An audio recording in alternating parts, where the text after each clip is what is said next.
Principales 20 empresas que cotizan en bolsa en México, 13 de ellas son empresas familiares. A la gente no le gusta, le da miedo, güey. Las familias felices parecen ser todas iguales y las familias infelices son infelices a su propia manera. Desde el principio es muy claro, yo no quiero estar aquí. Incuba, la Escuela de Negocios, presenta. Hola, muy buenas tardes. Tenemos invitado de lujo, el ingeniero Jorge Flavio Monroy Gómez Tagle, director general de Incuba, alguien muy preparado en temas de emprendimiento, negocios, administración, finanzas, auditoría. Pero hoy vamos a platicar empresas familiares, negocios entre familia. Dicen que nada es personal. Todo es familiar. Ingeniero Monroy, Flavio, amigo mío, bienvenido. Gracias, Isaías. El primer antecedente que tengo de empresas familiares es la película del Padrino que vi hace muchísimos años. Y tuvimos conceptos de lealtad, honor, apoyo, crecimiento a la familia. Las empresas familiares son tan viejas como la historia. Y invitamos a nuestro público, cualquier duda, comentario que quiera hacer sobre empresas familiares. Hoy tenemos el experto. Hoy tenemos a alguien que ha dedicado buena parte de su vida a estudiar empresas familiares, empresas de amigos. Normalmente cuando emprendemos con amigos, emprendemos con aliados, emprendemos con la familia. ¿Cómo es la composición de empresas familiares en nuestro país y en el mundo? ¿Por qué se emprende con la familia? Hijo, ya tocaste demasiados temas. Primero, me encantó que comentaras lo de El Padrino. Es una película clásica. Hay que verse como caso de empresa familiar, no solamente la primera, de cómo es la sucesión de Vito. Primero, el sucesor esperado era Sony. Uh-huh. Ahí incluso te ves cómo la esperanza se ve truncada y luego entra al relevo generacional Michael. Y lo hace magníficamente cuando originalmente Michael no quiere estar en la empresa familiar. No quiere Desde ser el principio es muy familia. claro, yo no quiero estar aquí. Es más, empresa familiar, italiana, católica, y él tiene novia protestante. Se va a la guerra en contra de la voluntad de la familia. Se hace todo para no estar. Y después resulta el mejor relevo generacional. Y la segunda parte, ya se hizo el relevo y ahora el problema dentro de la familia. Fredo genera el siguiente conflicto. Y también hay un conflicto que se ve menos, pero es el de Connie. Uh-huh. Que además a Connie la sacan. Como buena estructura de los 50s, 60s, completamente piramidal, y las mujeres no pintan. No pintan, no juegan. No juegan. Ni Carmela, la mamá, ni Connie, ni Kate. Ninguna de las tres. No tienen tienen voz, pero no tienen voto. Entonces, esa es una película magnífica para verlo como empresa familiar en todos sus conflictos. Y pasa lo mismo en las organizaciones, ¿no? Bueno, no lo mismo, algo muy similar en donde de repente los mayores sienten que tienen el atributo para dirigir la empresa o para sucederla de manera directa. Y aquí vimos que el pensamiento de Sony no estructurado, no planificado, que operaba más como gángster, demasiado estómago. Estomacal. Y Fredo, la verdad es que Fredo, yo no quiero decir que todos tenemos un Fredo en la familia, pero hijo, qué trágico es Fredo, ¿no? Sí, sí. Y genera toda esta dinámica. Uh-huh. Pero, ¿qué pasa en las familias? Yo tengo claro que la película del Padrino muestra una parte de la estructura de la mafia siciliana o la mafia italoamericana en los Estados Unidos. Sí. ¿No? Salgámonos de la anécdota si quieres, ¿no? Pero en las estructuras, Normalmente en las empresas importantes en nuestro país vienen de una estructura familiar.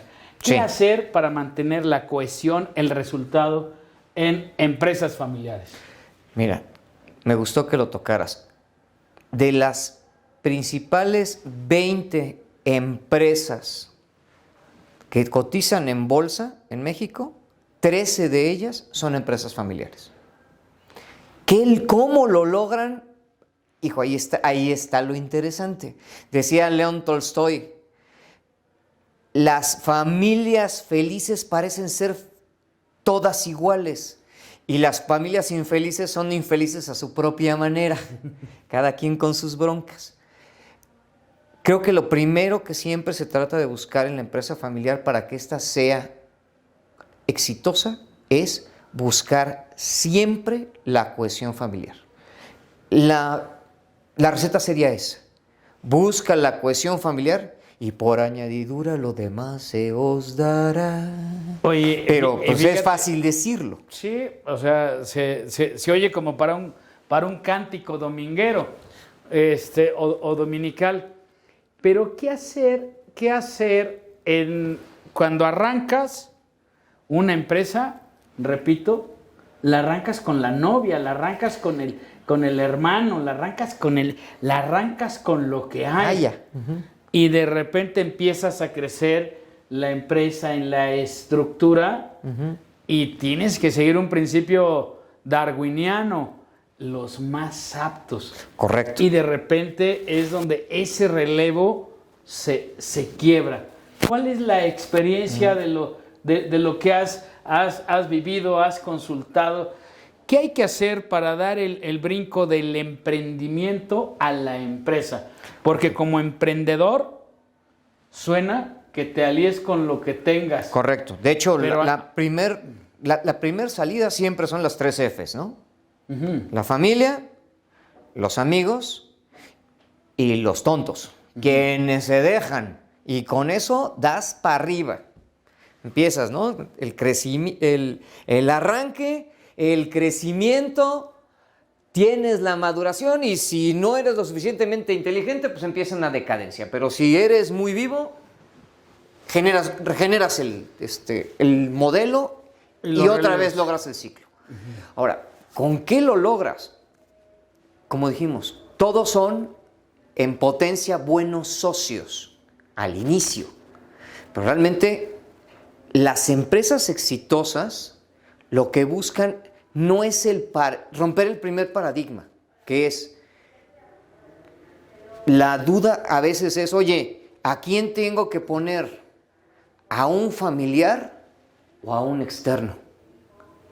Ese es un error, ese es paradigma antiguo.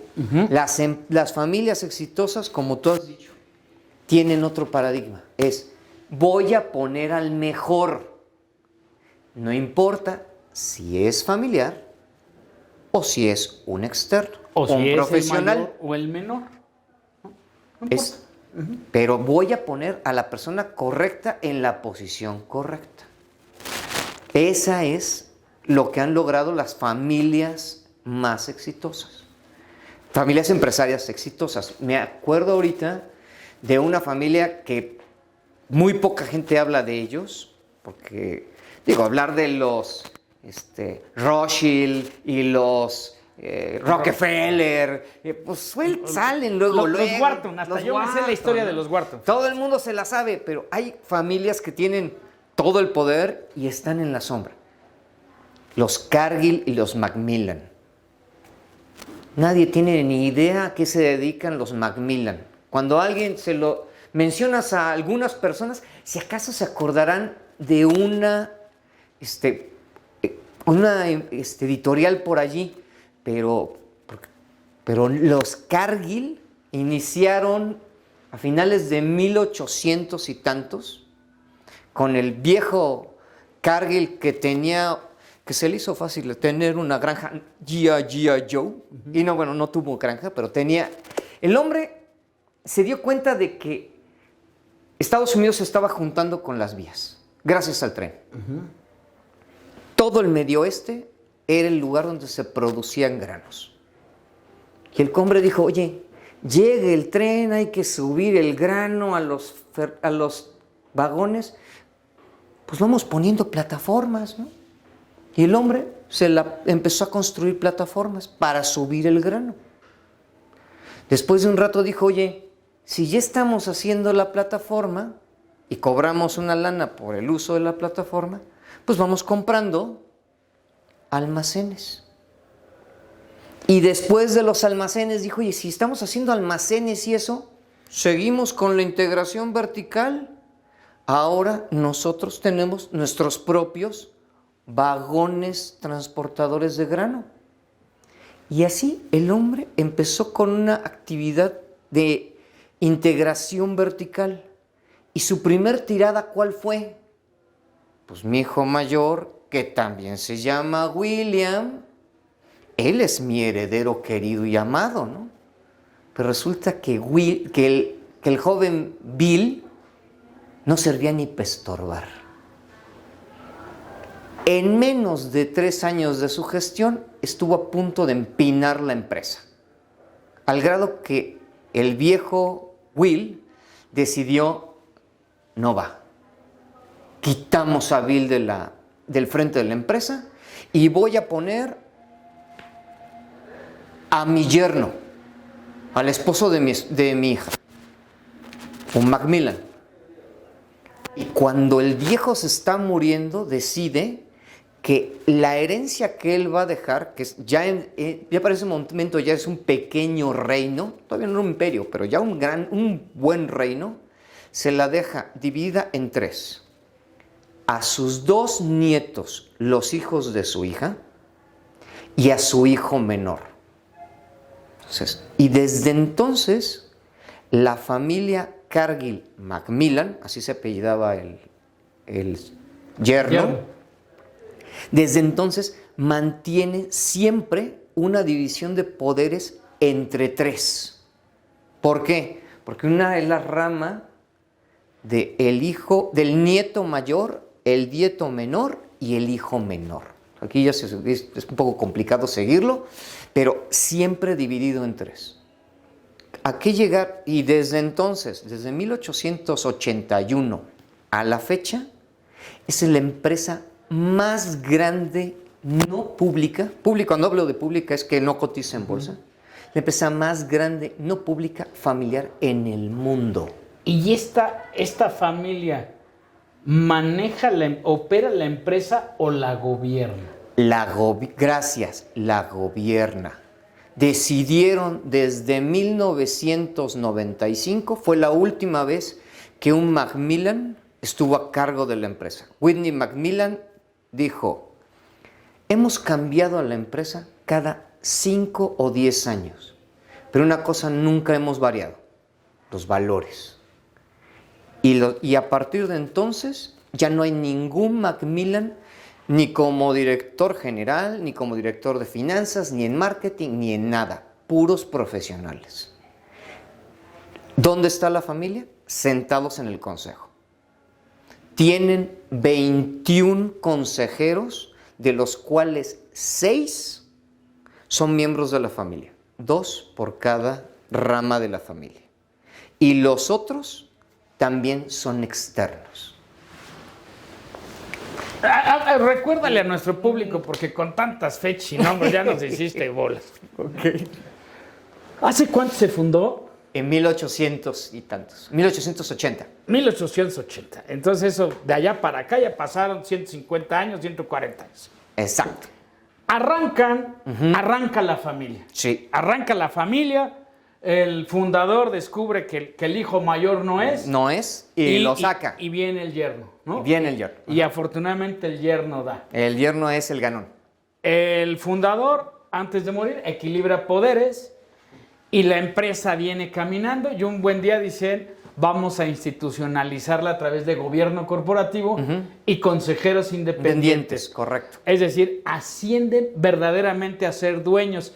Y lo que quiero que me entiendas, público, es el hecho que tú no operes la empresa no es que no seas dueño. Arrancas como dueño, luego te vas como empleado en lo que esta madre levanta y regresas a ser dueño. Más o menos. Sí. Así es como lo explicaste. Correcto. Ya ven cómo sí se pueden explicar cosas complejas relativamente más sencillo, ¿no? Pero necesitamos que el experto nos dé fechas, datos y momentos para hacerlo relevante. Una empresa familiar que yo veo por excelencia es la monarquía. Sí. Las monarquías, temas de sucesión, etc. ¿Tienes alguna historia de estas apasionantes y que yo después pueda hacerle como lo que quiso decir el ingeniero Monroy? ¿Es esto? Mira, las monarquías todas son apasionantes viéndolas como empresas familiares. ¿Por qué? Porque por definición son ineficientes. ¿Por qué? Correcto. La primer cerradez, la ley sálica. Ley sálica significa que solamente el hijo varón mayor va a heredarlo todo. Solamente él. ¿Cuál es el error? Que yo me apellide Rivadeneira no significa que lo sé hacer. Hay que crear al príncipe, hay que formar al sucesor. Y si el príncipe y el sucesor no sirven ni para estorbar, hay que echarlo fuera. Lo que decíamos, pon al frente al que sí sabe. Al que la va a hacer crecer. Al que la va a hacer crecer. Y a mí que me encantan los tres mosqueteros, de hecho de niño yo quería ser mosquetero, sigo queriendo ser mosquetero, pero eso es otro cantar. Esos son los traumas heredados. Luis XIII, el tiempo de los mosqueteros, un rey tibio, hijo de Enrique IV, que había tomado el poder de Francia por chiripa. Él no sabía que se iba a convertir en rey y se convirtió en rey por chiripa. ¿Por qué? Porque todos sus cuñados se murieron. Ellos eran los reyes. Se murieron y terminó siendo rey él. ¿Por qué? Por la ley sálica que dice que solamente los hombres pueden ser reyes. Por lo menos Felipe V de España ya cambió eso. España va a tener, después de siglos, una reina. Pero eso es otro cantar. Regresemos. Luis XIII, después de tener un gran padre, tibio en la tibieza. ¿Qué es lo que decide el hombre en una movida de ajedrez magistral? Nombra a Richelieu, el cardenal, el malo de las películas de los mosqueteros, lo nombra primer ministro. Y gracias a él, a Richelieu, el duque rojo, ¿por qué crees? Francia se vuelve una potencia. Y mira que tenía contra quién pelearse, que era la Inglaterra nieta de Elizabeth y contra España de los Felipes. O sea, dos grandísimas potencias y un rey mediocre. Necesitas un primer ministro que la sepa. Y la eminencia roja prepara todo para que cuando llega Luis XIV diga: el Estado soy yo. Y conocemos el siglo XVII como el siglo de Luis XIV. A pesar de que todo lo construye Richelieu, un profesional. La importancia de tener profesionales, ¿no? Correcto. Está la institución, está el nombre, pero algo que ya no lo había explicado Napoleon Hill, conocimiento especializado, áreas especializadas. Correcto. Cuando en gobierno, en monarquía, empresa, o simplemente en la toma de decisiones no hay conocimiento especializado y no hay una mano firme y cariñosa que sepa conducir el destino de la decisión tenderá a fracasar. Y en el caso de las monarquías, vimos muchos desastres por reyes tibios y hemos visto muchos desastres de empresas cuando la sucesión en la empresa no es fuerte o preparada. Sí, o sea, y ahí tiene- me gustaría que me platicaras, mi estimado Flavio, ¿cuál es la tasa de sucesión de empresas familiares? Porque las generaciones, el ideal de todo sucesor sea mejorar lo que le dejaron. Es que las generaciones avancen. Ok. Pero hay un porcentaje muy chiquito De que las casos empresas esos. ven segundas, terceras, cuartas generaciones. Sí, mira, voy a abordar un poquito de algo que dijiste antes. El problema de la sucesión no es que escojas a alguien de la familia, es que escojas a quien no debe ser. Porque lo dijiste, en la monarquía, en los gobiernos, en la empresa, el error es el nepotismo. El que quieras poner a tu familiar a fuerza, aunque como dijimos, no sea la persona correcta. Ese es el error. Pero ahora, regresando a lo que dices de las tasas de éxito, hijo, ahí es donde las cifras se ponen chungas, como dicen los españoles.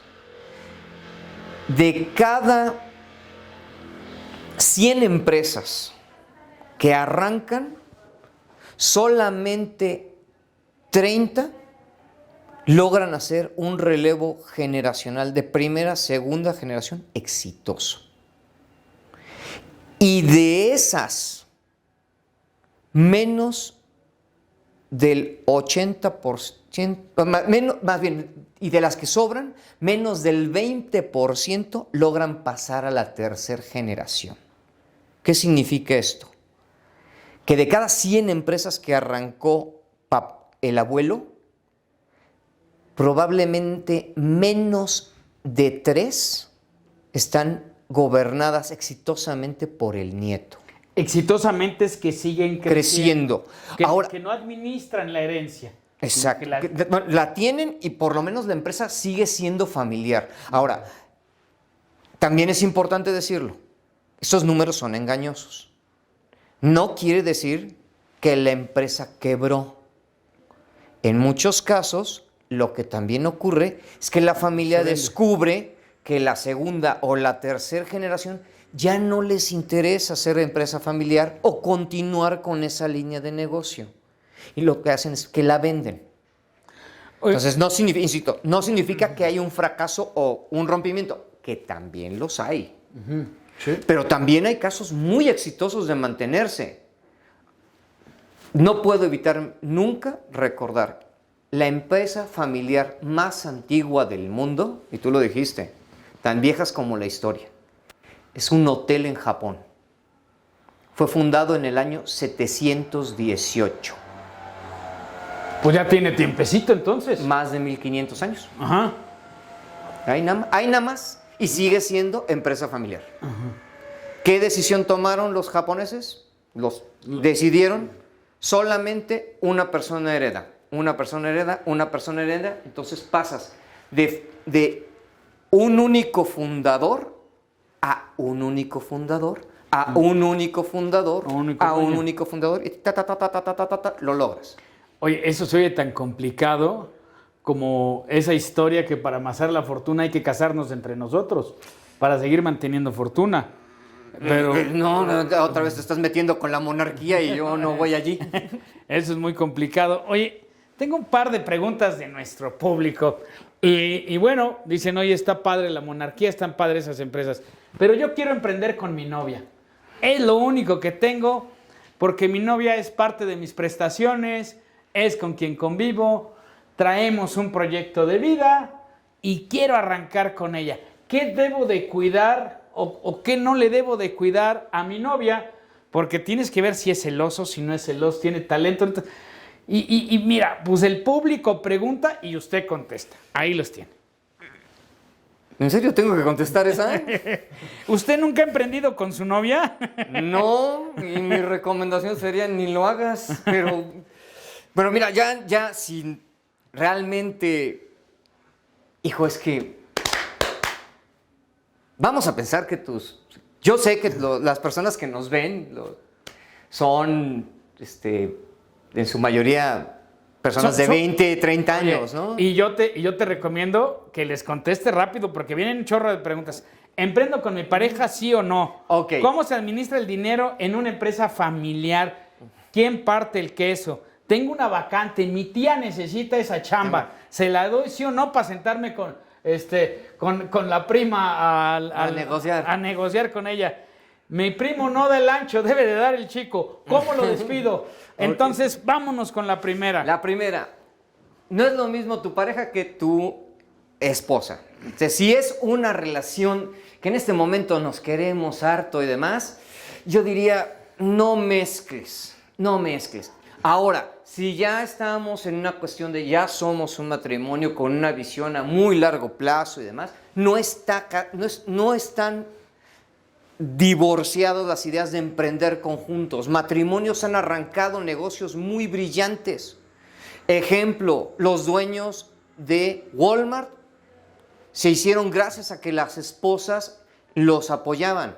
También Carl Jr., también la señora hipotecó, pues no sé si podemos decir hipotecó, el coche para poder comprar el primer stand en donde arrancaron Carl Jr. Entonces, no es una mala idea, Bueno, pero piensa que tu esposa en los estatutos de empresa quita los sentimientos.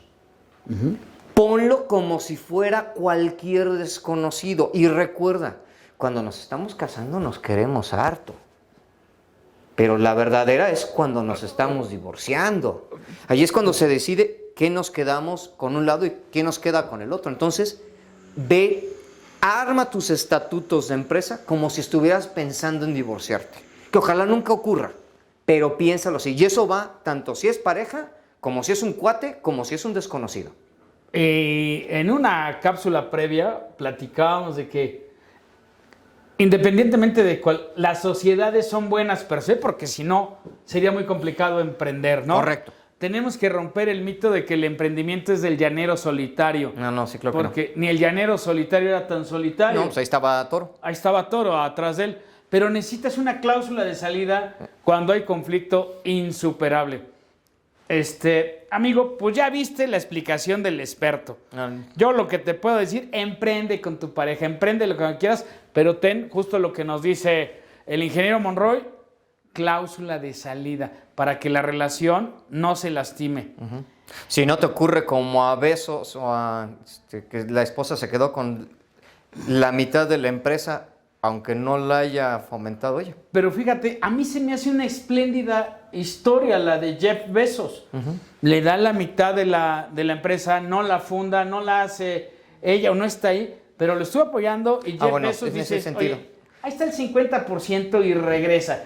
El tema es cuando se hacen pedazos. Y mira, bueno, cierto. Me pone aquí, oye, tengo una empresa familiar con mi familia, pero nos estamos peleando y de lo que mi papá nos dejó, ya nos queda la mitad. Primera recomendación. Error típico. Hay que poner... Bueno, hay dos cosas. La primera, hay que hacer un protocolo familiar, siempre. Si no estás poniendo un protocolo, estás haciendo un juego sin poner las reglas. El protocolo familiar establece las reglas de cómo va a ser la relación de la familia y la empresa.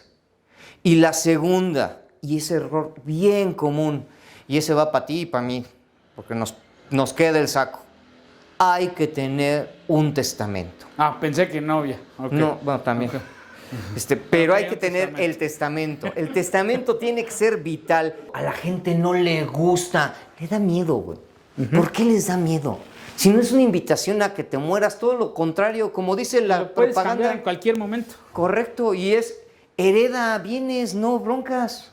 Oye, vamos cerrando. Tengo muchas preguntas. Yo te pediría, a ver, en una dinámica que hemos hecho en estos foros de no más de 60 segundos, una empresa familiar exitosa en números y relación familiar que tengas claro. Hijo, acabo, la que mencioné hace un rato, los Cargill. Ya la mencionó. Ahora, una empresa, y esa estuvo en menos de 60 segundos, una historia de terror de una empresa condenada a crecer y que abajo se hicieron pedazos o arriba en la estructura familiar si eran pedazos? No les va a gustar el caso, es el ejemplo porque es español. Se llaman los Lladró. Eran una empresa española que hacía figuritas de porcelana. Hicieron, al parecer, toda la tarea. Tenían un protocolo, al parecer, a prueba de bombas. Y les ganó la soberbia a todos los miembros de la familia. Tanto a los 3 fundadores como a los 10 hijos. Todos pensaron que eran la persona correcta para llevar la administración de la empresa. En algún momento contrataron un externo, no lo dejaron hacer las cosas y terminaron empinándola. Hoy por hoy, Lladró ya no es propiedad de la familia. ¿Y cuánto valía esa empresa en auge? Hijo, en su momento... ¿Qué hacían esta? Hacían figuritas de porcelana. En su momento tenían una tienda del tamaño de un museo en la Quinta Avenida de Nueva York. Hoy ya nadie los compra. Las sucesiones, los juniors, ¿no? ¿Cuál es en tu experiencia, cómo hacer un hijo espectador, un hijo observador de la gestión de la empresa a un empleado comprometido, un ejecutivo con futuro y un dueño heredero con trayectoria? ¿Cómo pasar eso? Son procesos muy largos y la gente se desespera porque son procesos muy largos. Pero lo primero es, invítalo a que se enamore de la empresa, que se involucre. Cuando es adolescente, hombre, estás en la mesa del desayuno y lo que le pides, oye, pásame los cornflakes, estás platicando de las cuestiones de la empresa. Entonces, que esté empapado, que haga sus prácticas o sus veranos trabajando y empapándose de la empresa. Pero después, así como lo estás empapando, después tienes que dejarlo ir. ¿A qué me refiero? Dale chance de que chambee en su propio emprendimiento. Que se vaya a estudiar a otra cosa. Que se vaya a hacer una maestría en el extranjero. Que trabaje 5 años en una empresa que no sea de la familia. La gente le tiene miedo. El papá le tiene miedo porque dice, oye, ¿y si le gusta estar en otro lado y no quiere regresar? Pues mi respuesta siempre ha sido, güey, ¿no que querías que tu hijo fuera feliz? Y si siendo feliz no es contigo, ¿no crees que sería mejor que sea feliz en otro lado que desgraciado contigo? Esa sería. Y la otra, como dice, si lo dejas ir y regresa, fue tuyo. Si nunca regresó, nunca lo fue. Pero ya hablando en serio. Yo tengo la teoría que si regreses que nadie lo quiso. No, yo creo que si regresa está listo, porque además ya tiene otras ideas. Ya no tiene un problema de estar viéndose solamente el ombligo. De que todo el tiempo, como lo hizo mi papá, y tu papá lo hacía así, porque hay que quitarse también la sombra de papá. Los papás también son chingaquedito, perdón por mi alemán. Entonces, hay que dejar ir. Si ya él regresa, ya está. Y hay que prepararlo para la sucesión. Y ahora, los que deciden no estar, porque también hay que aceptarlo, los preparas para ser socios. Porque una cosa es que prepares al sucesor que va a ser el director general. Y otra cosa, también hay que preparar a los que no van a estar en la gestión diaria, pero que van a ser dueños. Son dueños. Ellos tienen que tener visión estratégica de a dónde va la empresa. Y eso es tan importante como el que está en el día a día. Hemos hablado de la sucesión, de preparar a quien llega y cómo preparamos al que sale. Este patriarca que tiene 30, 40 años en la empresa, que todo lo hace a su modo. ¿Él lo fundó? Que él lo fundó, es su juguete, quiere seguir jugando con él. Y que invita a la familia a trabajar en la empresa, pero no se sale. Okay. Entonces todo sigue siendo al modo de él. Papá. ¿Qué recomendación, sugerencia le puedes dar a alguien que ha dado 20, 30, 40 años en un negocio y que ya es momento que pase el volante? Y a veces no lo pasan por miedo o no lo pasan porque no hay nada que hacer. O sea, que dice, oye, me voy a regresar a mi casa con la mujer que llevo 50 años casado Y que que no la conozco, me voy a echar un Big Brother con ella, mejor vengo a joder aquí a la empresa. Correcto. De hecho, hay 6 formas de retirarse. La peor de todas es la al estilo monarca. ¿Cómo se retiran los reyes? Muriéndose. Y se mueren en la silla. La siguiente forma de retirada, también bastante poco sana, es la retirada napoleónica del general. Digo que me voy, pero todo el tiempo estoy regresando y ahí estoy fregando y voy y regreso. La siguiente, y ya empiezan las sanas, la siguiente es el que se vuelve el embajador. Te sirve tu papá de relaciones públicas. El rey de España, el que abdicó, era el relaciones públicas, era el embajador consentido de Felipe V. Para todo lo usaba. Iba a las reuniones de los países, lo mandaba a él. La siguiente es que sea el emprendedor renacido. Oye, papá, ya no estás aquí. Yo ya me encargo del negocio del día a día. Oportunidad de oro. El papá puede dedicarse a arrancar nuevos negocios, cosas que en el día a día no puede lograr. ¿Quién lo hace así? Carlos Slim. Él se está dedicando a arrancar nuevos negocios todo el tiempo. Si no se le hereda, si no le da el mando a sus hijos, a sus yernos, no podría estarlo haciendo. Y la última es el hedonista. Me voy a viajar por el mundo, a jugar golf y a buscarme otra novia nueva. Esa a muchos les atrae, pero la verdad es que tampoco es tan sana, porque pierdes tener al consiglieri, ¿no? ¿Qué mejor consiglieri de guerra que tu papá? Regresando al Padrino. Regresando al Padrino. Pero que como en el caso del Padrino, yo doy el consejo. Ya no me traigan la bronca a mí. El que toma la decisión es Michael. Yo le aconsejo, pero la decisión es de Michael. Entonces, eso también tienes que ayudar al papá a que sepa que está listo para irse. Para que entrenarlo también para esa salida. Porque si no, te ocurre lo otra, ¿no? De que dice, sí, me voy. Como insisto, anda regresando todo el tiempo, ¿no? ¿Contesté la pregunta? Fíjate que muy bien, y me hizo reflexionar algo. Como tú sabes,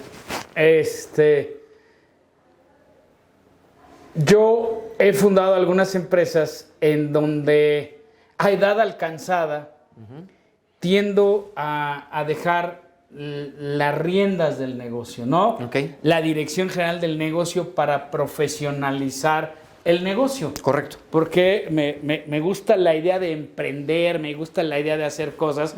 Y si estoy atrapado en la empresa, primero ya le transmito mi ineficiencia, le transmito un poco ya la monotonía, el hacer las cosas, y no me permite generar condiciones de otras situaciones. Correcto. Y estoy tratando de empatar, y aunque el proceso no ha sido sencillo, yo siempre tengo una cultura de desapego. O sea, bien, prefiero estar viendo la empresa desde el gobierno corporativo, desde el resultado, y que alguien me ayude a crecerla y ver si le damos participaciones accionarias, si nos ayuda a crecer, etc., anclarme a la empresa. Y no es ninguna pregunta, es un tema de reflexión ahora que te oía, ¿no? Y que decía, la capacidad de seguir construyendo empresas y salir de zona de confort solo te la va a dar si sabes cuándo entrar y salir de tu empresa que has fundado, porque una empresa no es un hijo. No. Una empresa es un negocio y tienes que saber cuándo tu mano ya no alcanza y ir al siguiente nivel. Correcto. Y yo nunca he pensado heredar mis empresas a mis hijos, sino más bien, si les gusta, se las vendo. Okay. Si siguen creciendo, está todo dar la empresa, porque soy un convencido que lo dado no es valorado. Ok. De que si estás en una empresa, ideal sería que la empresa creciera muchas veces con familia tuya, pero si no, para mí es suficiente ego que la empresa trascienda los tiempos a través de manos más especializadas. Correcto. Mucha gente me dice que estoy bien menso, pero con P. ¿Tú qué me pudieras decir de este pensamiento o de esta idea que te acabo de decir? Mira, hay un filósofo llamado Durkheim que piensa exactamente como tú. Ok. Dice que es injusto en nuestra sociedad que haya quienes reciban la riqueza que no generaron. Porque si nuestra sociedad está basada en una idea de la meritocracia, el hecho de que de nada, sin ningún esfuerzo tuyo, arrancas con riqueza ya creada, la idea de la meritocracia desaparece. Eso se le llama oligarquía, ni siquiera aristocracia, oligarquía. Pues el gobierno de los pocos, ¿no? Entonces, este caballero pensaba mucho en el sentido que tú dices. Ahora, por otro lado, también suena medianamente injusto, porque para bien o para mal, tus hijos han formado parte también de esa dinámica de hacer o ayudar o pertenecer a la empresa, en donde dices, oye, si no generas tú la riqueza suficiente para comprármela, ya no jugaste. Bueno, sí. Entonces, les podría dar un enganche, un precio justo, ahí que pidan algún préstamo. Ok, pero también se la pones chunga, porque entonces es más fácil que un tercero no relacionado con tamaño suficiente se haga de la empresa. Entonces, como empresa familiar va a desaparecer de inmediato. Lo que decíamos, ya no logró el paso a la segunda generación. La empresa no desaparece, pero como empresa familiar sí dejó de serla. Y yo creo que por eso tenemos que hacer empresas muy grandes para generar fondos de inversión, para generar fideicomisos, para generar gobiernos corporativos. Correcto. Que puedan trascender la historia y entonces en alguna de esas heredas parte del negocio y no condenas a la empresa a gente no apta que la maneje. Mi tema siempre será que justo lo que acabas de decir, puede ser tu hijo, puede ser un familiar o quien sea, pero si no es apto para el puesto, no. Es un suicidio dejar. Sí, tenías la pregunta por allí de la tía, ¿no? Que quería... Sí, alguien me preguntaba, y quién sabe cómo esté la tía, porque que a una tía le den chamba se me hace muy raro. Y un sobrino, bueno. Pero bueno, dice, oye, partiendo de la base que mi tía está muy buena, no sé si para la posición o nada más en el currículum. Y tengo una vacante. ¿Se la doy o no se la doy? Es todo lo que dice. A mí se me hace que hasta de esos emprendedores pícaros. ¿Qué opinas? Sí, solo sí, es la persona adecuada para la posición. Si no, estás creando una ineficiencia en tu propia empresa y los subsidios, los esquemas subsidiados son por definición ineficientes. Hasta en el gobierno, Chihuahua. Tengo 2 preguntas más para ir cerrando este programa. Primero, ¿qué haces cuando tienes un familiar que tiene la capacidad y el talento y cada vez, y no te reporta directo, pero cada vez que su jefe le llama la atención, que no se te olvide que soy hermano del dueño, que no se te olvide que soy hijo del dueño, que no se te olvide que estas son del dueño? Si a tu ejecutivo no le vas a poner la posición de que lo pueda chicotear y darle un tirón de orejas cuando las necesita, tu ejecutivo se va a ir. Porque no hay nada más frustrante que no puedas cumplir para un profesional, y me digo a mí mismo como tal, que no poder ejercer la tarea para la cual te trajeron. Una sugerencia entonces es muchas veces que la evaluación de los familiares dentro de la empresa corra a cargo del consejo de administración. Pero ojo, en el consejo de administración vas a tener a esos miembros del Comité de Prácticas Societarias, la manera bonita para decir el área que evalúa a la familia y le paga a los ejecutivos. Pues así es el Comité de Prácticas Societarias. Allí tiene que haber un externo. O sea, el que los evalúa es un externo, no otro miembro de la familia. ¿Por qué? Porque si... No el cártel. Exacto. ¿Por qué? Porque te puede dar cualquiera de estos dos problemas. Oye, Pablito es muy bueno y, bueno, Pablito en su evaluación salió muy bien. Ah, es porque el tío Carlos lo quiere un chorro y nada más a él sí le pone las calificaciones buenas. O al revés. Pablito salió muy mal. Oye, es que el tío Carlos le tiene mala leche a mi hijo. Y en la próxima reunión de Navidad, los tíos están peleando por eso. Es mejor que lo evalúe un tercero. Esta ya la habías contestado. ¿Las empresas públicas no son empresas familiares? Sí, sí lo son. Sí son empresas familiares. Sí son empresas familiares. Sí, o sea, aquí en México, de las primeras 20 de la Bolsa Mexicana de Valores, 13 de ellas son familiares. Y la primera, Bimbo. Y la segunda, Carso. La tercera, Televisa. Grupo Salinas. Crédito Real.